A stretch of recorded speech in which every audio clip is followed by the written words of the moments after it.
ಕಳಪೆ ಅಂತಂದರೆ ಅಭಿವೃದ್ಧಿ ಶೂನ್ಯ, ಪ್ರಗತಿ ರಹಿತವಾಗಿರುವಂಥ, ಅತಿ ಹೆಚ್ಚು ಸಾಲ ಮಾಡಿರುವ ದಾಖಲೆ 1,32,00,000, 32,000 ಕೋಟಿ. ಇಷ್ಟೆಲ್ಲ ಆದರೂ ಕೂಡ 1,32,000 ಕೋಟಿ ಸಾಲ ಮಾಡಿ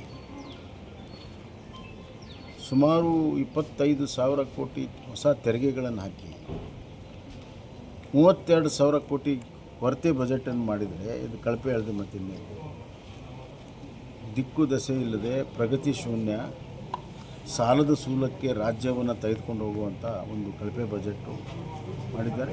ಇದರಿಂದ ದೂರಗಾಮಿ ರಾಜ್ಯದ ಹಣಕಾಸಿನ ಮೇಲೆ ಭಾಳ ದೊಡ್ಡ ಪರಿಣಾಮ ಆಗ್ತದೆ. ರಾಜ್ಯವನ್ನು ಕನಿಷ್ಠ 10ರಿಂದ 15 ವರ್ಷ ಹಿಂದೆ ತೆಗೆದುಕೊಂಡು ಹೋಗಿರುವಂಥ ಇದು ಬಜೆಟ್ಟು ಭಾಳ ನಿರಾಶೆ ಆಗಿದೆ. 17 ಬಾರಿ ಮಂಡನೆ ಮಾಡಿರುವಂಥ ಸಿದ್ದರಾಮಯ್ಯ ಅಪೇಕ್ಷೆ ಮಾಡಿರಲಿಲ್ಲ.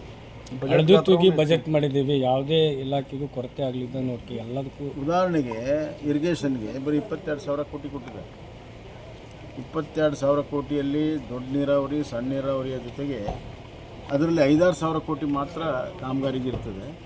ಮತ್ತು ಅಪ್ಪರ್ ಕೃಷ್ಣಾಗೆ ಈ ವರ್ಷ ಕನಿಷ್ಠ ಒಂದು 25,000 ಕೋಟಿ ಇಡಬೇಕಾಯಿತು. R&Rಗೆ ಒಂದು ನಯಾ ಪೈಸಾ ಇಟ್ಟಿರಲಿಕ್ಕಿಲ್ಲ, ಯಾಕಂದರೆ ಡೀಟೇಲ್ಸ್ ಬಂದಿಲ್ಲ ನನ್ನ ಹತ್ರ. ಹೀಗಾಗಿ ಇರಿಗೇಷನ್ಗಿಲ್ಲ, ಹೆಲ್ತ್ ಕಡಿಮೆ ಇದೆ, ಗ್ರಾಮೀಣ ಅಭಿವೃದ್ಧಿ ಕಡಿಮೆ ಇದೆ. ಯಾವ ಬಜೆಟ್ ಮಾಡ್ತಾರೆ ಇವರು? ಸರ್, ಒಳ ಮೀಸಲಾತಿ ಸಂಬಂಧ ಈಗಾಗಲೇ ಭಾಳಷ್ಟು ಇರುವಂಥದ್ದು, ದಾವಣಗೆರೆ ಕೂಡ ಬಂದ್ ಮಾಡಿರುವಂಥದ್ದು. ಸರ್, ಒಳ ಮೀಸಲಾತಿಯ ಗೊಂದಲಕ್ಕೆ ನೇರವಾಗಿ ಸರ್ಕಾರವೇ ಕಾರಣ. ಸರ್ಕಾರದಲ್ಲಿ, ಸರ್ಕಾರ ಮಂತ್ರಿಗಳಲ್ಲಿ ಇದರ ಬಗ್ಗೆ ಭಿನ್ನಾಭಿಪ್ರಾಯ ಇದೆ. ಕ್ಯಾಬಿನೆಟ್ನಲ್ಲಿಯೇ ಗೊಂದಲ ಇದೆ. ಹೀಗಾಗಿ ದಲಿತ ಸಮಾಜಕ್ಕೆ ಅನ್ಯಾಯ ನಡೀತಾ ಇದೆ. ಒಳ ಮೀಸಲಾತಿ ಕಾನೂನನ್ನು ಮಾಡಿದವರೇ ಸರ್ಕಾರ. ಬೆಳಗಾಂ ಅಧಿವೇಶನದಲ್ಲಿ ಪಾಸ್ ಮಾಡಿದರು, ಗವರ್ನರ್ ಒಪ್ಪಿಗೆ ತೊಗೊಂಡ್ರು, ಮತ್ತು ಯಾತಕ್ಕಾಗಿ ಈ ಕಾನೂನು ಮಾಡಿದ್ದಾರೆ. 17%, 7% ಮಾಡಿ ಈಗ ಅದನ್ನು ಕೊಡೋದಿಲ್ಲ ಅಂತಂದರೆ ಕೋರ್ಟಿನ ಕುಂಟು ನೆಪ ಹೇಳಿದ್ದಾರೆ. ಕೋರ್ಟಲ್ಲಿ ಇವರು ಅಡ್ವೊಕೇಟ್ ಜನರಲ್ಲೇ ಅಫಿಡೇವಿಟ್ ಫೈಲ್ ಮಾಡಿದ್ದಾರೆ. ಕೋರ್ಟ್ ಏನೂ ಡೈರೆಕ್ಷನ್ ಕೊಟ್ಟಿಲ್ಲ.